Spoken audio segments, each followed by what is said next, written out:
చాలా మంది డాక్టర్లు వంకాయలు తినొద్దని చెబుతుంటారు. అలాగే ఏదైనా ట్రీట్మెంట్ తీసుకుంటున్నప్పుడు కూడా పథ్యం విషయంలో మొదట తినొద్దని చెప్పేది వంకాయ గురించే. అసలు వంకాయని అంతటి మూర్ఖ దృష్టితో చూడాల్సిన అవసరం ఏమొచ్చిందో ఎవ్వరికీ తెలియదు. కానీ దాని వెనుక అసలు సీక్రెట్ తెలిస్తే మాత్రం షాక్ అవ్వక తప్పదు. వాస్తవానికి వంకాయలో ఉండే పోషక విలువలు చూసినట్లయితే వంకాయల్లో దాదాపుగా 90% నీళ్లే ఉంటాయి. ఇక శక్తి విషయానికి వస్తే 100 గ్రాముల వంకాయల్లో 25 కిలో క్యాలరీలు ఉంటాయి. పిండి పదార్థాలు 3 గ్రాములుంటే మాంసకృతులు 1.5 గ్రాములు, పీచు పదార్థాలు 4 గ్రాములు, 15 మైక్రోగ్రాముల విటమిన్ కే, 33 మైక్రోగ్రాముల ఫోలిక్ యాసిడ్ ఉంటాయి. స్థూలంగా చూస్తే ఈ ఇంగ్రీడియంట్స్ అన్నీ కూడా ఆరోగ్యానికి చాలా ముఖ్యమైనవిగానే కనిపిస్తున్నాయి.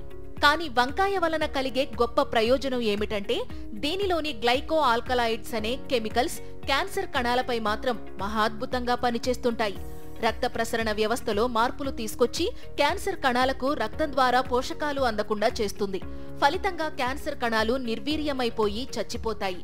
అలాగే దీనిలో ఉండే సొలసొడైన్ రమ్నిసోల్ గ్లైకోసైడ్ అనే మరో ఇంగ్రీడియంట్ క్యాన్సర్ కణాలను ముందుగానే గుర్తించి తొలి దశలోనే వాటిని నాశనం చేస్తుంది.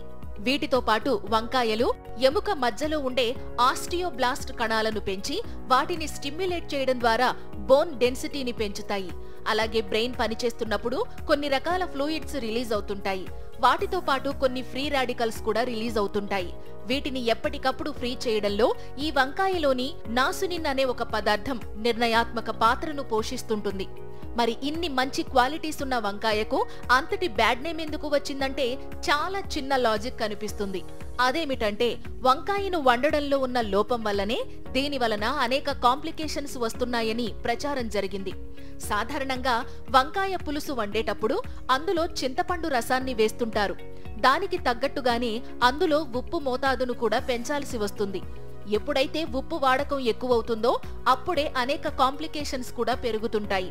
వాస్తవానికి ఈ సమస్యలన్నీ ఉప్పు వలన వచ్చాయి కానీ వంకాయ వలన కాదని ఎవ్వరూ గ్రహించరు. అదే వంకాయ పులుసును చింతపండు లేకుండా చేస్తే దాని వలన ఎలాంటి కాంప్లికేషన్స్ రావు సరికదా, చాలా ఆరోగ్యంగా ఉంటుంది. మరింకెందుకు ఆలస్యం? ఏమాత్రం అవకాశమున్నా వంకాయ కూరను ట్రై చేయండి. కుటుంబంతో కలిసి దాని రుచిని ఆస్వాదించండి. ఈ వీడియో గనుక మీకు నచ్చినట్లయితే లైక్, కామెంట్, షేర్ చేయండి. ఇలాంటి మరిన్ని ఆసక్తికరమైన వీడియోల కోసం మా ఛానల్ను సబ్స్క్రైబ్ చేయండి.